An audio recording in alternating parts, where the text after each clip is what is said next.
नमस्कार दोस्तों, आज की इस एजुकेशनल वीडियो प्रेजेंटेशन में मैं आपका बहुत बहुत स्वागत करता हूं। तो चलिए शुरू करते हैं। आज का हमारा टॉपिक है narration, direct and indirect, change in tense, change in reporting verbs and change in pronouns. इनके बारे में आज हम समझने जा रहे हैं कि जब हम डायरेक्ट से इनडायरेक्ट बनाते हैं तो किस प्रकार के परिवर्तन हमें टेंस में करने पड़ते हैं, रिपोर्टिंग वर्ब में क्या चेंजिंग होती है और उसके सर्वनामों में यानी प्रोनाउंस में किस प्रकार के परिवर्तन किए जाते हैं। तो आइए इससे संबंधित जो बेसिक रूल्स होते हैं उसको एक एक करके पहले हम समझ लेते हैं। सबसे पहली बात होती है, यदि रिपोर्टिंग वर्ब आपकी प्रेजेंट टेंस में या फिर फ्यूचर टेंस में दे रखी है तो उस स्थिति में हमने कोई परिवर्तन नहीं करने होते हैं।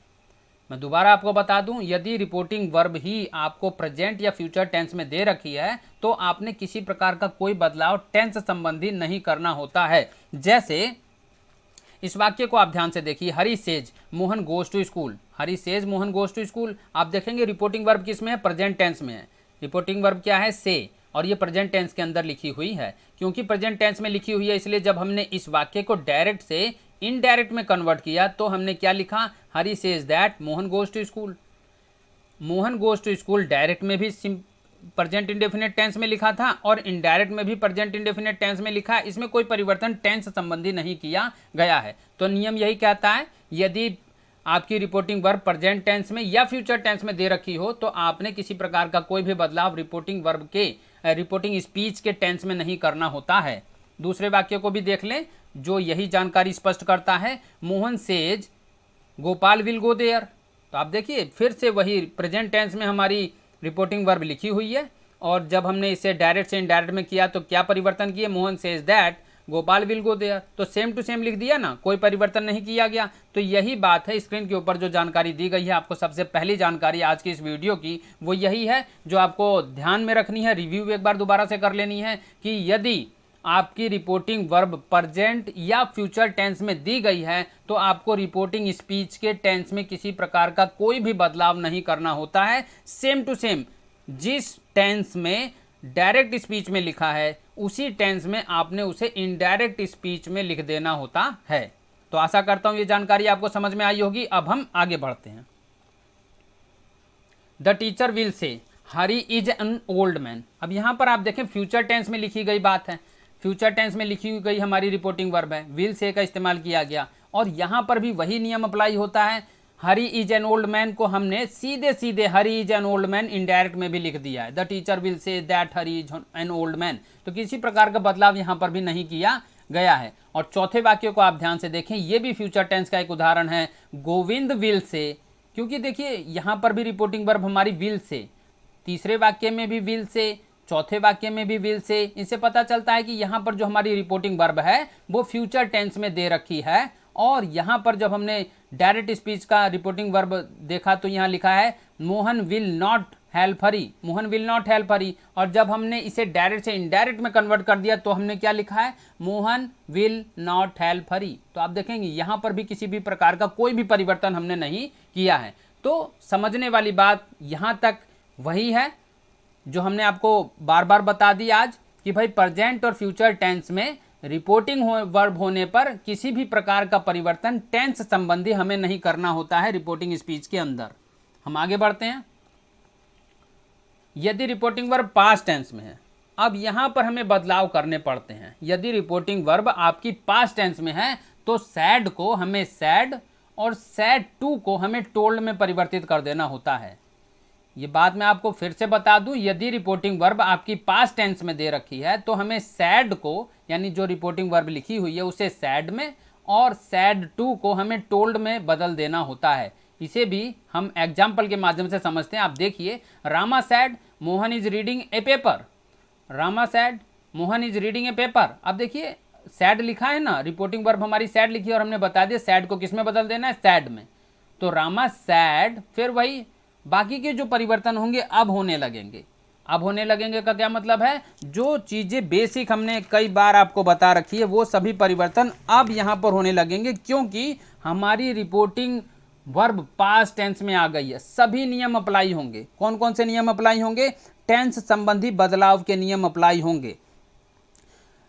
याद रहे यदि रिपोर्टिंग वर्ब प्रेजेंट या फ्यूचर टेंस में होती है तब तो हमें रिपोर्टिंग स्पीच के वर्ब का टेंस नहीं बदलना पड़ता, लेकिन यदि रिपोर्टिंग वर्ब हमारी पास्ट टेंस में होती है, जैसे यहाँ पर है सैड, तब फिर हमें टेंस संबंधी वर्ब संबंधी बदलाव रिपोर्टिंग स्पीच के अंदर करने पड़ते हैं। और कौन से बदलाव करने पड़ते हैं उनके बारे में मैं आपको बता देता हूं थोड़ा ब्रीफ में। प्रेजेंट इंडेफिनेट टेंस को पास्ट इंडेफिनेट टेंस में बदलना पड़ता है। इसी प्रकार से पास्ट कंटिन्यूअस प्रेजेंट कंटिन्यूअस को पास्ट कंटिन्यूअस में, प्रेजेंट परफेक्ट को पास्ट परफेक्ट में, प्रेजेंट परफेक्ट कंटिन्यूअस को पास्ट परफेक्ट कंटिन्यूअस में, पास्ट इंडेफिनेट को पास्ट परफेक्ट में, पास्ट कंटिन्यूअस को पास्ट परफेक्ट कंटिन्यूअस में, और फ्यूचर में इस्तेमाल किए जाने वाले वर्ब्स विल शैल को वुड में, कैन को कुड में, मे को माइट में बदलना पड़ता है। तो ये सभी नियम हमें तभी करने पड़ते हैं जब हमारी रिपोर्टिंग वर्ब पास्ट टेंस में दे रखी हो। तो मैंने बेसिक कुछ चीज़ें आपको बता दी हैं। अब हम अपनी स्क्रीन के रूल पर वापस आ जाते हैं। जैसे आप देखें, सैड का हमने सैड ही रहने दिया, इन्वर्टेड कोमा हटाकर दैट का हमने इस्तेमाल किया, और जैसा हमने अभी अभी आपको बताया कि ये प्रेजेंट कंटिन्यूअस टेंस को किस में बदल देना है, पास्ट कंटिन्यूअस टेंस में बदल देना है। तो Mohan is reading a paper, present continuous tense, Mohan was reading a paper, past का कंटिन्यूअस टेंस। दूसरे एग्जांपल को आप देखें, Mohan said Hari has beaten Mohan, अब Mohan said that Hari had beaten Madan. तो आप देखेंगे क्या क्या परिवर्तन किए, वही टेंस से संबंधी बदलाव कर दिए गए हैं। यहां पर ये जो टेंस है वो प्रेजेंट का परफेक्ट टेंस है, और जैसा मैंने आपको बताया प्रेजेंट के परफेक्ट टेंस को आपने पास्ट के परफेक्ट टेंस में बदल देना होता है। प्रेजेंट के परफेक्ट टेंस में देखिए जी, सब्जेक्ट आ गया, हैज या हैव में से एक हेल्पिंग वर्ब सब्जेक्ट के अकॉर्डिंग लगा दी जाती है, उसके बाद third form of the verb लगाते हैं और लास्ट में हम ऑब्जेक्ट को लगा दिया करते हैं। जबकि जब हम पास्ट टेंस में आते हैं तो पास्ट के परफेक्ट टेंस में क्या होता है, सब्जेक्ट लगता है, उसके बाद में हैड सभी वाक्यों में लगा दिया जाता है, और फिर third form of the verb और लास्ट में ऑब्जेक्ट लगा दिया जाता है। तो नियम के अनुसार ही हमने इस वाक्य में भी परिवर्तन कर दिया है। अब हम 7 नंबर वाक्य की तरफ आते हैं। Gopal said to Govind Hari is going to Agra. अब देखेंगे किस टेंस का वाक्य, Hari is going to Agra, subject लगा है, इज लगा है, वर्ब लगी है, आईएनजी लगा है और ऑब्जेक्ट लगा है। कैसा होता है, किस टेंस में होता है ये स्ट्रक्चर, प्रेजेंट के कंटिन्यूअस टेंस में होता है ये स्ट्रक्चर। अब हमें किस में बदलना है, प्रेजेंट के कंटिन्यूअस को पास्ट के कंटिन्यूअस टेंस में बदल देना है। तो जहां प्रेजेंट के कंटिन्यूअस टेंस में सब्जेक्ट के साथ में इज एम आर का इस्तेमाल किया जाता है, वहीं पर पास्ट के कंटिन्यूअस टेंस में सब्जेक्ट के साथ में वाज या वर इनका इस्तेमाल किया जाता है। तो देखिए क्या क्या परिवर्तन किए, ऊपर के रूल्स को भी आपने ध्यान में रखना है, टेंस संबंधी बदलाव को भी आपने ध्यान में रखना है। हमने बता दिया यहाँ सैड टू को हमें किस में बदल देना है, टोल्ड में। तो आप देखिए सैड टू जो हमारी रिपोर्टिंग वर्ब आई थी हमने उसे किस में बदल दिया है, टोल्ड में, और बाकी के परिवर्तन किए, जैसे इन्वर्टेड को हटा के हमने दैट लगा दिया है और टेंस संबंधी बदलाव कर दिया। टेंस संबंधी बदलाव वही है जो हमारी प्रेजेंट की कंटिन्यूअस टेंस का डायरेक्ट स्पीच का वाक्य है, उसे हमें पास्ट के कंटिन्यूअस टेंस में बदल देना होता है। तो वाक्य क्या बन गया, Hari is going to Agra, Hari was going to Agra. तो आशा करता हूँ स्क्रीन पर जो जानकारियां आपको दी गई हैं बहुत ही बेसिक सी चीज़ें, बहुत ही सरल सी चीज़ें हैं, कंफ्यूज होने की बिल्कुल भी जरूरत नहीं है। जब इन चीज़ों को आप बार बार समझते हैं, बार बार इन चीज़ों का थोड़ा सा अभ्यास करते हैं, थोड़ी लिखित भी प्रैक्टिस करते हैं, तो फिर निसंदेह ये चीज़ें आपको समझ में आती हैं। और क्योंकि जब हम डायरेक्ट से इनडायरेक्ट बना रहे होते हैं किसी भी सेंटेंस के अंदर, तो सारे के सारे नियम एक ही बार में अप्लाई कर दिए जाते हैं, इसलिए बच्चों को बहुत ज़्यादा कंफ्यूजिंग लगता है। लेकिन अगर आप नियमों को एक एक करके समझें, एक एक बार समझें, तो हर एक जानकारी, छोटी से छोटी जानकारी भी आपको क्लियर हो जाती है कि जी अगर ये बदलाव किया गया है तो इसका कारण ये वाला रूल है, अगर ये बदलाव किया गया तो इसका कारण ये वाला नियम है। तो इस प्रकार से जब सारी की सारी जानकारियां आपके पास में होती हैं तो कोई भी बदलाव होने पर आपको तुरंत चीजें समझ में आती हैं। लेकिन आप अभ्यास ही नहीं करेंगे तो कैसे बात बनेगी। तो हम आगे बढ़ते हैं। He said to me the boy did the work. He said to me the boy did the work. He told me that the boy had done the work. यहां दो चीजें मैं आपको बता दूं, डिड हेल्पिंग वर्ब का इस्तेमाल किया जाता है पास्ट के इंडेफिनेट टेंस में, और नियम यह कहता है कि जब हम डायरेक्ट से इनडायरेक्ट बना रहे होते हैं तो पास्ट के इंडेफिनेट टेंस को हमें पास्ट के परफेक्ट टेंस में बदल देना होता है। और पास्ट के परफेक्ट टेंस में क्या स्ट्रक्चर होता है, सब्जेक्ट आता है, जैसे यहाँ आ गया द बॉय, उसके बाद में हैड लगाया जाता है, जैसे यहाँ हमने लगा दिया, उसके बाद में क्रिया की तीसरी अवस्था लगाई जाती है, जैसे यहाँ पर डिड की तीसरी अवस्था डन हमने लगा दिया, उसके बाद में हमें ऑब्जेक्ट लगाना होता है, जैसे यहाँ हमने लगा दिया द वर्क। तो मैं आशा करता हूँ ये चीज़ आपको समझ में आई होगी। और जो परिवर्तन हो रहे हैं वो तो हो ही रहे हैं। सेड टू के स्थान पर हमने टोल्ड लगा दिया है, इन्वर्टेड कोमा हटाकर हमने दैट लगा दिया है, और टेंस संबंधी ये बदलाव कर दिया है जो मैं आपको बता रहा हूँ कि जी पास्ट का इंडेफिनेट टेंस अगर आता है और रिपोर्टिंग वर्ब आपकी पास्ट टेंस में दे रखी है, तब आपको पास्ट के इंडेफिनेट टेंस को पास्ट के परफेक्ट टेंस में बदल देना होता है। तो आगे बढ़ते हैं। Kamla said to Sita Meera will go there. Kamla said to Sita Meera will go there. अब इस वाक्य को थोड़ा ध्यान से समझे। फिर सेड टू हमारा पास्ट टेंस में आ गया, रिपोर्टिंग वर्ब हमारी पास्ट टेंस में आ गई, तो उस स्थिति में फ्यूचर के अंदर क्या बदलाव होते हैं उसके बारे में भी मैंने अभी आपको बताया कि विल को आपने किस में बदलना होता है, वुड में बदल देना होता है। ये मैंने आपको बताया था। फ्यूचर टेंस में विल को और सेल को वुड में बदल दो, कैन आता है तो कुड में बदल दो, और मे आता है तो उसे माइट में बदल देना होता है। तो यहाँ जी विल आया हुआ है तो हमने उसे वुड में बदल दिया है, और कोई ज़्यादा बड़ा बदलाव यहाँ पर नहीं करना होता है। इन्वर्टेड कोमा हटा के देखिए दैट लगा दिया गया है, सेड टू के स्थान पर हमने टोल्ड लगा दिया है, और बाकी चीज़ें एज इट इज लिख दी गई हैं। तो ये छोटी छोटी सी बातें हैं जो आपको याद रखनी होती हैं, समझनी होती हैं। आशा करता हूँ स्क्रीन पर जो जानकारियाँ आपको दी गई हैं पूरी तरह से समझ में आई हैं। अब मैं आगे बढ़ता हूँ। आदत सामान्य सत्य वाले वाक्य प्रेजेंट इंडेफिनेट में ही रहते हैं, उनमें कोई बदलाव नहीं किया जाता। ये बहुत ही सिंपल सी चीज़ है। आदत का मतलब होता है हैबिचुअल फैक्ट, और दूसरी बात है सामान्य सत्य का मतलब होता है यूनिवर्सल ट्रूथ। इनको मैं सरल भाषा में बताऊं, जैसे भौंकना कुत्तों का स्वभाव होता है, वो उनकी आदत है। भौंकना कुत्तों का स्वभाव होता है, वो उनकी आदत है। तो ये क्या है, इस प्रकार के जो वाक्य आएंगे जिसमें कर्ता की या किसी नाउन की कोई आदत प्रकट होती है। और दूसरी बात सामान्य सत्य यानी यूनिवर्सल ट्रूथ वाले यदि वाक्य आते हैं, जैसे पृथ्वी गोल है, आसमान हमारे ऊपर है, पृथ्वी सूर्य की परिक्रमा करती है, सूर्य पूरब से निकलता है, सूर्य पश्चिम में डूबता है। ये सभी जो वाक्य मैंने बोले, इनको अगर आप ध्यान से देखें तो इनके बारे में सभी लोगों को पता है, और इनमें किसी भी प्रकार का बदलाव समय के अनुसार नहीं किया जाता है। ये जैसे है वैसे हैं, इनमें कोई परिवर्तन नहीं किया जा सकता। तो इन्हें यूनिवर्सल ट्रूथ कहा जाता है। तो अगर इस तरह की दो चीजें आपके वाक्य के अंदर आपको देखने के लिए मिलती हैं, तो इनमें हमें किसी प्रकार का कोई बदलाव नहीं करना पड़ता, जैसा हमारा ये एग्जाम्पल भी आपको दिखाता है। अब देखिए यहाँ यूनिवर्सल ट्रूथ आ गया। क्या यूनिवर्सल ट्रूथ आ गया? एक सामान्य सत्य आ गया, the sun is hot. The sun is hot, तो ये सूर्य गर्म है, ये सामान्य सत्य सभी को पता है। सूरज ठंडा तो है नहीं, वो गर्म है, और जब ये गर्म है तो है, वो पहले भी गर्म था, वो अभी भी गर्म है, वो बाद में भी गर्म रहेगा। तो इस प्रकार की चीजें जिसके बारे में सभी को जानकारियां होती हैं, उन्हें यूनिवर्सल ट्रूथ कहा जाता है, उन्हें सामान्य सत्य कहा जाता है। और जब इस प्रकार के वाक्य, इस प्रकार के शब्द हमारी रिपोर्टिंग स्पीच के अंदर आते हैं, तो इनडायरेक्ट बनाते समय उनमें हमें कोई परिवर्तन नहीं करना होता है, उन्हें एज इट इज लिख दिया जाता है। जैसे यहां पर आप देख सकते हैं हमने क्या परिवर्तन किया, केवल सेड टू को हटाकर हमने टोल्ड में बदल दिया है, इन्वर्टेड कोमा हटाकर दैट लगा दिया है, और बाकी कोई बदलाव हमने इस वाक्य में नहीं किया है। तो आशा करता हूं ये रूल आपको समझ में आया होगा। इसका एक एग्जाम्पल और देखते हैं। Kamla said to Vimla the sun rise in the east. अब देखिए सनराइज इन द ईस्ट, सूरज पूरब में निकलता है या सूरज पूरब से उगता है, ये भी एक सामान्य सत्य है ना, इसमें भी कोई परिवर्तन नहीं करना होता, सेम टू सेम लिख देना होता है। The sun rise in the east, the sun rises in the east, same to same लिख दीजिए, उसमें कोई परिवर्तन नहीं करिए।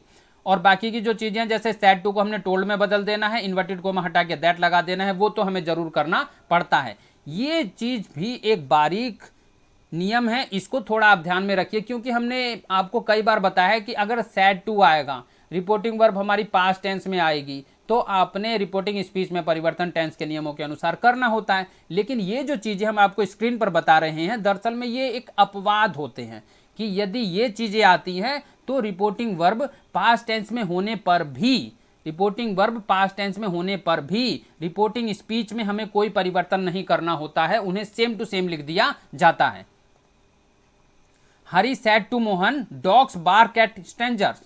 अब कुत्ते अजनबियों पर भौंकते हैं, जैसा मैं अभी आपको बता भी रहा था कि कुत्ते अजनबियों पर भौंकते हैं। भौंकना क्या होता है? कुत्तों की एक आदत होती है, उनका एक स्वभाव होता है। तो जब ये आदत या स्वभाव वाले वाक्य आएंगे तब भी उनमें कोई परिवर्तन नहीं करना पड़ता। देखिए इस वाक्य में भी हमने कोई परिवर्तन नहीं किया है, सेम टू सेम लिख दिया है। हरी, केवल सेड टू को हमने टोल्ड में बदल दिया है, उसके बाद इन्वर्टेड कोमा हटा के हमने दैट लगा दिया है, और बाकी वाक्य सेम टू सेम लिख दिया गया है। Dogs bark at stranger, dogs bark at stranger.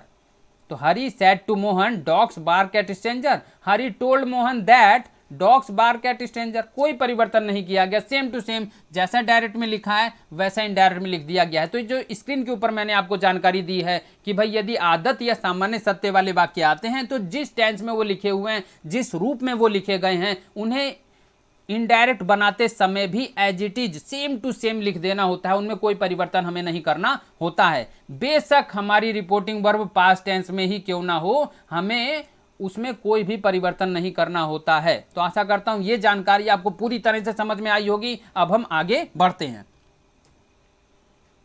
First person के प्रोनाउन रिपोर्टिंग वर्ब के सब्जेक्ट के अनुसार बदले जाते हैं। फर्स्ट पर्सन के प्रोनाउन क्या क्या होते हैं जी, वो मैंने आपको पिछली प्रेजेंटेशन में भी कई बार बताया है। आई और वी फर्स्ट पर्सन के प्रोनाउन होते हैं और उसे हमें रिपोर्टिंग वर्ब के सब्जेक्ट के अनुसार बदलना होता है। आप देखें जैसे यहां पर आया है Mohan said I write a letter. अब आई क्या है, हमारा फर्स्ट पर्सन का प्रोनाउन है और किसके अकॉर्डिंग बदलेगा, मोहन के अकॉर्डिंग, क्योंकि मोहन क्या है, रिपोर्टिंग वर्ब का सब्जेक्ट है। तो मोहन के लिए क्या प्रोनाउन यूज होता है, ही। इसलिए हमने आई के स्थान पर इनडायरेक्ट बनाते समय क्या इस्तेमाल किया है, ही। बाकी जो परिवर्तन है वो भी हो रहे हैं, जैसे यहाँ पर प्रेजेंट के इंडेफिनेट टेंस है, हमने इसे पास्ट के इंडेफिनेट टेंस में बदल दिया है, वो तो परिवर्तन हो ही रहे हैं। लेकिन स्क्रीन के ऊपर जो रूल आया है उसको हमने ध्यान में यहाँ पर रखना है कि जी अगर रिपोर्टिंग वर्ब फर्स्ट पर्सन के प्रोनाउन रिपोर्टिंग स्पीच में आते हैं तो उस स्थिति में हमें उसे रिपोर्टिंग वर्ब के सब्जेक्ट के अनुसार बदल देना होता है। तो वही बात है, आई को हमने यहाँ पर ही में परिवर्तित कर दिया है। Mohan said I write a letter, Mohan said that he wrote a letter. दूसरे वाक्यों को आप ध्यान से देखें, Mohan said to me I have done my work. अब देखिए ये है रिपोर्टिंग वर्ब सैड टू, ये है रिपोर्टिंग वर्ब का सब्जेक्ट मोहन, ये है रिपोर्टिंग वर्ब का ऑब्जेक्ट मी, और ये है हमारा प्रोनाउन जो रिपोर्टिंग स्पीच में आया हुआ। इसी पर हमें ध्यान देना होता है। तो अगर रिपोर्टिंग स्पीच के अंदर कोई प्रोनाउन आया है जो फर्स्ट पर्सन का है, जो हमने बता दिया यदि आई है या वी है, तो इन दोनों को ही हमें रिपोर्टिंग वर्ब के सब्जेक्ट के अनुसार बदल देना होता है। अब मोहन आया फिर, तो मोहन के लिए जो प्रोनाउन यूज होता है वो हमने यूज करना होता है। तो हमने फिर कर दिया मोहन टोल्ड मी दैट। अब आई के लिए फिर हमने इस्तेमाल कर लिया क्या pronoun, he had done his work. और बाकी टेंस संबंधी बदलाव जरूर हमें करने पड़ते हैं। जैसे आप देखेंगे ये यहाँ भाई प्रेजेंट का परफेक्ट टेंस है, इसे हमने पास्ट के परफेक्ट टेंस में चेंज कर लिया है। दूसरी बात जो आपकी जानकारी के लिए मैं बता दूं, सेकंड पर्सन के अगर प्रोनाउन आते हैं रिपोर्टिंग वर्ब में तो उन्हें हमें रिपोर्टिंग स्पीच में, तो हमें उसे रिपोर्टिंग वर्ब के ऑब्जेक्ट के अनुसार बदलना होता है। फर्स्ट पर्सन के प्रोनाउन को तो हम रिपोर्टिंग स्पीच के सब्जेक्ट के अनुसार बदलते हैं, परंतु सेकंड पर्सन के प्रोनाउन को हमें रिपोर्टिंग वर्ब के ऑब्जेक्ट के अनुसार बदलना होता है। दूसरी बात, सेकंड पर्सन का प्रोनाउन होता क्या है जी, तो यू को हम सेकंड पर्सन का प्रोनाउन बोलते हैं। तो इसका एग्जाम्पल देखते हैं, Hari said to Mohan you will not go there, you will not go there. तो आप देखें क्या क्या परिवर्तन किया गया, हरी का हरी है, सैड टू के स्थान पर टोल्ड, मोहन का मोहन ही है, इन्वर्टेड कोमा हटा के हमने दैट लगा दिया। और फिर हमारा रूल आ गया स्क्रीन पर, यू जो है सेकंड पर्सन का प्रोनाउन है, रिपोर्टिंग स्पीच में आया हुआ है, किसके अनुसार बदलना है, रिपोर्टिंग वर्ब सैड टू के ऑब्जेक्ट। ऑब्जेक्ट क्या है यहाँ पर, मोहन के लिए क्या प्रोनाउन यूज होता है, ही। तो इसलिए हमने यू के स्थान पर क्या इस्तेमाल किया, ही का इस्तेमाल किया है। तो आशा करता हूँ ये चीज़ आपको समझ में आएगी। बहुत ही बेसिक और सरल सी चीज़ है। अगर यू आता है, सेकंड पर्सन का प्रोनाउन आता है, रिपोर्टिंग स्पीच के अंदर आता है, तो हमें उसे रिपोर्टिंग वर्ब के ऑब्जेक्ट के अनुसार बदल देना होता है। और बाकी जो परिवर्तन होते हैं वो तो होंगे ही, जैसे विल को हमने वुड में परिवर्तित कर दिया है। तो पूरा वाक्य हो गया, Hari told Mohan that he would not go there. तो आशा करता हूँ ये सेंटेंस आपको समझ में आया होगा। आगे बढ़ते हैं। Ram said to me you are a good boy, you are a good boy. आप देखेंगे यहाँ पर सारी चीज़ें आप समझ लीजिए। राम क्या है, हमारा रिपोर्टिंग वर्ब का सब्जेक्ट है। रिपोर्टिंग वर्ब क्या है, सैड टू है। रिपोर्टिंग वर्ब का ऑब्जेक्ट क्या है, मी है। और प्रोनाउन रिपोर्टिंग स्पीच का क्या है, यू है। तो हम देखेंगे जैसे हमने बोल दिया सेकंड पर्सन का प्रोनाउन है यू, जब इसे चेंज करेंगे तो यू के स्थान पर क्या लगाएंगे हम, वो डिपेंड करता है कि हमारा रिपोर्टिंग वर्ब का ऑब्जेक्ट क्या है। तो रिपोर्टिंग वर्ब का ऑब्जेक्ट है मी और माई का सब्जेक्टिव केस होता है आई। तो देखिए हमने आई लगा दिया है अब आप समझ गए कि आई क्यों लगाया गया है। और जो चेंजिंग होती है वो तो करनी है, जो टेंस के अनुसार होती है। जैसे यहाँ पर भाई प्रेजेंट का कंटिन्यूअस टेंस इस्तेमाल किया गया है, इसे हमने प्रेजेंट के कंटिन्यूअस टेंस को किस में बदलना होता है, पास्ट के कंटिन्यूअस टेंस में बदलना होता है। तो यहाँ जैसे इजमार था, हमने भाई पास्ट के कंटिन्यूअस टेंस के अनुसार सब्जेक्ट को देखते हुए वाज या वर का इस्तेमाल करना होता है, हमने वाज लगा दिया है। तो वो तो चेंजिंग हमें करनी ही है, लेकिन यहाँ स्क्रीन पर जो जानकारी दी गई है वो आपने जरूर ध्यान में रखनी है कि यदि आपको रिपोर्टिंग स्पीच के अंदर सेकंड पर्सन के प्रोनाउन देखने के लिए मिलते हैं तो उन्हें आपने रिपोर्टिंग वर्ब के ऑब्जेक्ट के अनुसार बदल देना होता है। अब हमारा पूरा वाक्य बन गया। डायरेक्ट में Rama said to me you are a good boy, और इनडायरेक्ट स्पीच में Rama told me that I was a good boy. तो आप समझ गए हैं जो बेसिक जानकारियां मैंने दी हैं, आशा करता हूं ये आपको समझ में आया होगा। सेकंड पर्सन के प्रोनाउन आएंगे, रिपोर्टिंग वर्ब के ऑब्जेक्ट के अनुसार बदल देना होता है। आगे बढ़ते हैं। अब हम देखते हैं अगर थर्ड पर्सन के प्रोनाउन आते हैं तो वो नहीं बदले जाते हैं। तो सबसे पहली बात तो यही है कि थर्ड पर्सन होता क्या है जी, he, she, it, singular noun, plural noun, किसी का नाम या दे, इन सभी को थर्ड पर्सन बोला जाता है। तो अगर ये आते हैं तो इनमें कोई बदलाव नहीं किया जाता, जैसा आप वाक्य में देखें। मोहन सेड टू मी ही, अब आ गया ना ही, तो he will not help Mahesh, he will not help Mahesh. तो जब हम इसे डायरेक्ट से इनडायरेक्ट में बना रहे हैं तो आप देखें क्या किया गया। मोहन सेड टू के स्थान पर टोल्ड मी, इन्वर्टेड कोमा हटाकर दैट, और ही के स्थान पर हमने ही इस्तेमाल किया, इसमें कोई परिवर्तन नहीं किया गया। तो यही बेसिक सी बात आपको ध्यान में रखनी है। अगर थर्ड पर्सन के प्रोनाउन आते हैं he, she, it, they, singular noun, plural noun, किसी का नाम, तो फिर उस स्थिति में इन शब्दों में कोई परिवर्तन नहीं करना है, इन प्रोनाउंस में कोई परिवर्तन हमें नहीं करना होता है। बाकी के जो चेंजिंग होते हैं वो तो हमें करने ही पड़ते हैं। जैसे आप देखेंगे यहाँ पर भी विल को हमने वुड में परिवर्तित कर दिया है, इन्वर्टेड कोमा हटाकर दैट लगा दिया गया है, या सैड टू को हमने टोल्ड में बदल दिया है। ये सभी परिवर्तन तो करने ही हैं, लेकिन ही में किसी प्रकार का कोई परिवर्तन हमें नहीं करना है। ही की जगह अगर सी होता, इट होता, दे होता, सिंगुलर नाउन होता, प्लूरल नाउन होता, या किसी का नाम भी होता, तब भी हम इसमें कोई परिवर्तन नहीं करते। तो आशा करता हूं ये नियम भी आपको समझ में आया होगा। एक और एग्जांपल हम देखते हैं। He said to him they are going with Hari, तो ही टोल्ड हिम, फिर हमने सेड टू को टोल्ड में बदल दिया, इन्वर्टेड कोमा हटाकर दैट लगा दिया, दे को देखिए दे ही रहने दिया, इसमें कोई परिवर्तन हमने नहीं किया है। और टेंस संबंधी बदलाव कर दिया, जैसे प्रेजेंट के कंटिन्यूअस टेंस को हमने पास्ट के कंटिन्यूअस टेंस में बदल दिया है, इसलिए हेल्पिंग वर्ब पास्ट के कंटिन्यूअस टेंस वाली आ गई है, वाज या वर। तो दे के साथ वर आता है तो वर को हमने जोड़ दिया है। तो दे वर गोइंग विद हरी, तो देखेंगे दे में तो हमने कोई बदलाव नहीं किया। तो स्क्रीन के ऊपर जो आपको जानकारी मैंने दी है वो इतनी सी ही है, बारीक सी जानकारी है कि यदि रिपोर्टिंग स्पीच के अंदर थर्ड पर्सन के कोई pronoun he, she, it, they, singular noun, plural noun या किसी का नाम आता है तो आपने इन प्रोनाउंस में इनडायरेक्ट बनाते समय कोई भी बदलाव नहीं करना है। तो आशा करता हूं ये जानकारी भी आपको समझ में आई होगी। आइए जानते हैं कि इस पूरी वीडियो में हमने क्या क्या समझा। थोड़ा सा हम समझ लेते हैं जल्दी जल्दी में कि हमने इस वीडियो में क्या क्या समझा जी। सबसे पहली बात हमने इस वीडियो में समझी है कि प्रेजेंट फ्यूचर टेंस में अगर रिपोर्टिंग वर्ब रहेगी तो हमें किसी प्रकार के कोई बदलाव नहीं करने पड़ते। यदि रिपोर्टिंग वर्ब पास्ट टेंस में है तो सैड को सैड में, सैड टू को टोल्ड में बदल दिया जाता है। आदत और सामान्य सत्य वाले वाक्यों में प्रेजेंट इंडेफिनिट टेंस रहता है और उसके टेंस में कोई बदलाव नहीं किया जाता। फर्स्ट पर्सन के जो प्रोनाउन होते हैं उसे रिपोर्टिंग वर्ब के सब्जेक्ट के अनुसार हम बदल देते हैं। सेकंड पर्सन के जो प्रोनाउन होते हैं उसे हम रिपोर्टिंग वर्ब के ऑब्जेक्ट के अनुसार बदल देते हैं। थर्ड पर्सन के जो प्रोनाउन होते हैं उसमें कोई परिवर्तन हम नहीं करते, उन्हें सेम टू सेम लिख दिया जाता है। To be continue in my next video.